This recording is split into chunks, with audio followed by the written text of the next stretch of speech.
कमर हिलौला जैसे लगल एकदम हमारा पानी दोगे हिलावत है।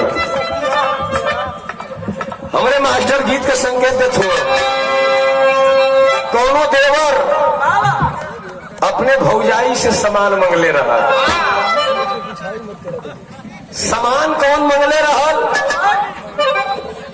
हम बतावत है। देवर भौजाई से सवाल मंगले का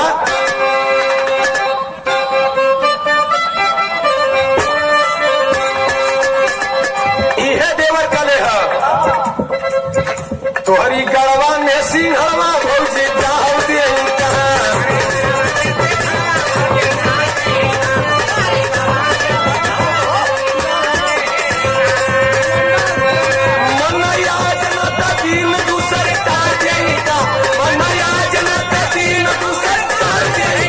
तोहरी गड़वा में सिंहवा भौजी जाऊ दे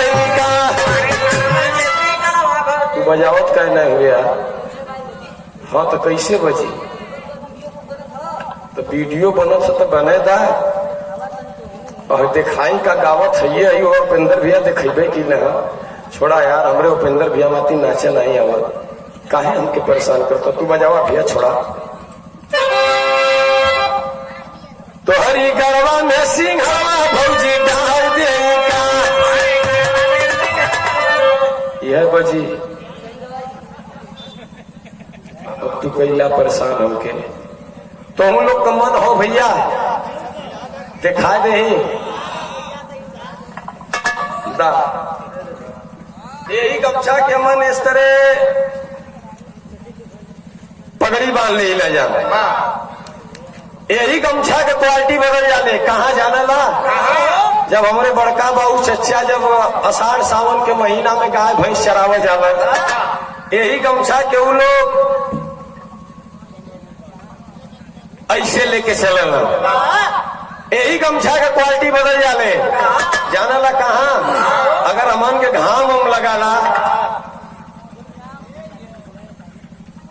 तो अमन यही गमछा के ऐसे ओढ़ ले ला जा। लेकिन यह गमछा हो एक जगह पहुंचाला तो उनसे गमछा का क्वालिटी बदल जाले जाना ला कहाँ। अरे मेरी जान जेकर न मर्दे में गिनती होले न मेहरारुए में गिनती होले। अगर उन्हन के घाम उम लगाला तो यही गमछा के उन्होंने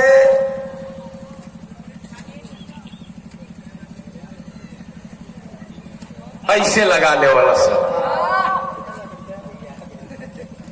एहर खोस ली है संगेवा जो रही उसे कहिए ख्याल गमछा दे दे।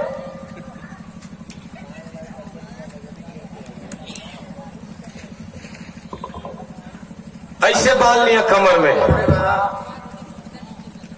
बनने के बाद जैसे तेरा ही होकर बड़ा ही होकर आज दुआरे पर हमरे राम प्रवेश भैया ब्रिजेश भैया राजेश भैया सब ही लोग परिवार के लोग हो। कुल जब दुआरे पर पहुंचे तो कहे अरे का है मालिका तनी धधाई ना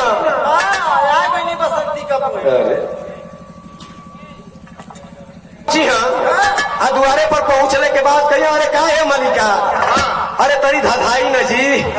तो जब कोई ना निकला तो कुल गावल का गावल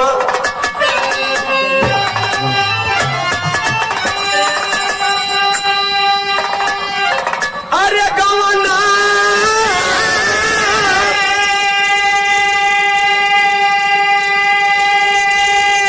अरे काकी ना ब्रिजेश भैया राजेश भैया हो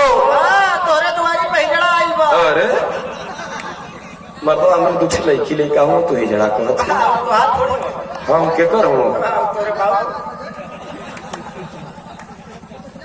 ना लौकी लोग तो कुल कहाना का कहाना